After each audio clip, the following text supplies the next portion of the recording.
A verdade, você sabe, ela não é um conceito, ela não é uma abstração, ela não é algo que a gente acesse pela filosofia, nem tampouco pela teologia. A verdade está encarnada numa pessoa. Existem verdades e existe a verdade.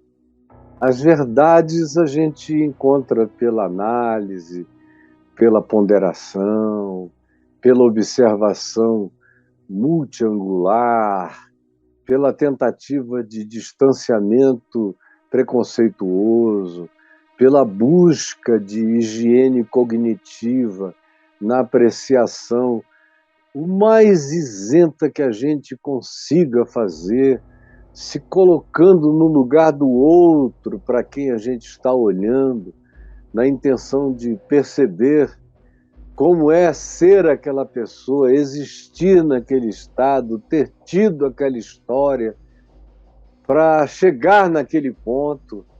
São diversos os exercícios que a gente pode fazer para acessar as verdades. Na academia, a gente lê a multidão das informações e vai fazendo as nossas sínteses, com toda a relatividade da finitude das nossas conclusões, mas é assim que a gente costuma fazer em relação às verdades. Mas com relação à verdade, ela é inexplicável. Ela está para além de caber em qualquer filosofia, ela só é demonstrável. E Jesus é o demonstrador da verdade, aquele que encarna a verdade, de modo que ele não só fala e ensina a verdade, mas ele pratica a verdade, porque a verdade falada precisa ser encarnada. Aliás, a verdade falada só pode ser falada depois de encarnada. Do contrário, ela é um discurso que precede a experiência. E a verdade começa como experiência de ser. Quando a gente experimenta no âmago do ser o absoluto, aquilo que é e que está para além de teologia, filosofia ou explicação, que são aquelas coisas que estão para além da razão, que excedem ao entendimento, que se plantam e se enraizam em nós para além do chão conhecido por nós mesmos em nós próprios.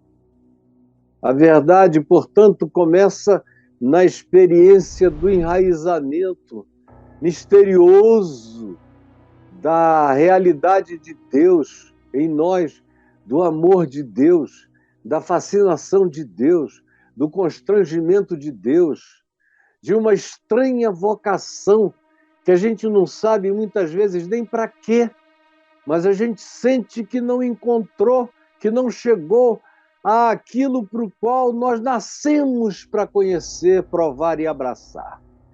Aí, o segundo passo é a gente, da experiência, chegar à compreensão do ensino.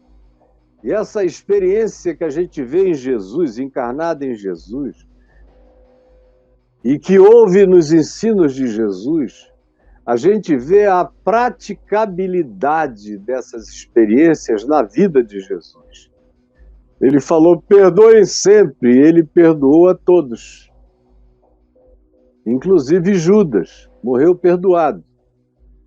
Seria uma coisa absurda, não é? Jesus dizer que a gente tem que perdoar a todos, o tempo todo, 70 vezes 7, mas ter um discípulo que o traiu, só porque o traiu, que virou um ser danado para sempre, só porque o traiu. Meu Deus, se fosse assim, estava todo mundo amarrado junto com Judas em algum lugar infernoso. Porque quem não o traiu? Quem não o trai? E se ele manda que eu, que sou esse verme, perdoe o mundo inteiro e perdoe a todos e os meus inimigos, e os meus amigos que comiam na minha mesa e me traíram, e me traem, e me trairão ainda, e eu os perdoarei até o fim. Como é que ele demanda isso de mim como marca da presença dele no meu caráter, na minha vida, na minha mente, nas minhas decisões? Ele próprio não é capaz de uma merreca, sendo ele quem ele era, e Judas, uma pessoa que ele conhecia tão bem e que para ele nunca foi surpresa. Sabia as fragilidades daquele cara. Então, eu aprendo o que Jesus ensina pelas práticas de Jesus, pelo perdão de Jesus. Ele não se vinga de quem o maltrata.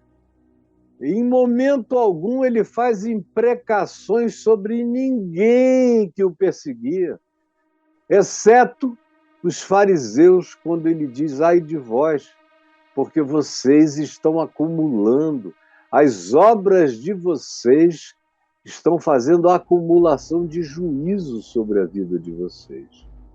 Do contrário, em relação aos pecadores, aos jogados de lado, aos que não entravam na sinagoga, aos que não têm lugar na igreja, nem no cristianismo, os que não podem ficar, que não são santos, eram justamente esses com os quais ele gargalhava, ele comia, ele bebia, ele se alegrava, e os religiosos ficavam loucos de ódio e de raiva, porque parecia que ele fazia uma validação dos pecadores. E aí puseram nele um apelido lindo, o mais bonito de todos, que é o amigo de pecadores. Não tem nada que seja uma designação mais bela para Jesus do que essa, o amigo de pecadores. Então, Fabiano, deixa eu te dizer, meu querido, você pode ter certeza absoluta que a verdade, olhe para Jesus, como diz o escritor de Hebreus, o autor e consumador, aquele que começa e que consuma, aquele em quem tem tudo, há tudo. Se eu começo com Jesus, que é o autor da minha fé, não dá para fazer uma curva no meio, voltar 3.000 anos para Moisés, voltar para qualquer outro lugar no passado, voltar para Salomão, nem para o templo de Salomão, voltar para qualquer que tenha sido o sacrifício de Abraão, achar que o sacrifício de Jefité pode ter sido aceitável. Não. Jesus é o autor da minha fé. Não é Abraão o autor da minha fé, ele é um exemplo da fé que eu tenho na ressurreição dos mortos, no Deus das promessas e dos impossíveis. Mas o autor da minha fé é Jesus. Minha fé começa com Jesus e se consuma e se conclui em Jesus, e entre o início e o fim não tem lugar para ninguém, é só Jesus na minha fé. E só Jesus é o bastante. E aí nele eu aprendo a verdade encarnada, a verdade oralizada e ensinada, pedagogizada pela palavra dele, e a verdade praticada por ele, porque ele não era um esquizofrênico nem um hipócrita. Então, o que ele encarnou, o que ele ensinou, ele gestuou e ele exemplificou no trato de todos.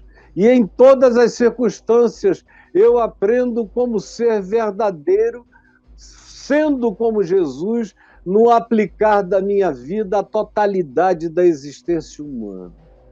É aí que está a verdade. Ela não está presa em livro nenhum, ela está em Jesus. A gente tem um livro aqui que tem a narrativa dele, mas a verdade é ele, não é nem a narrativa, é ele. As narrativas servem para a gente saber como ele é, são só narrativas. Ele é a verdade. Ele é o autor, ele é o consumador, ele é o alfa, ele é o ômega.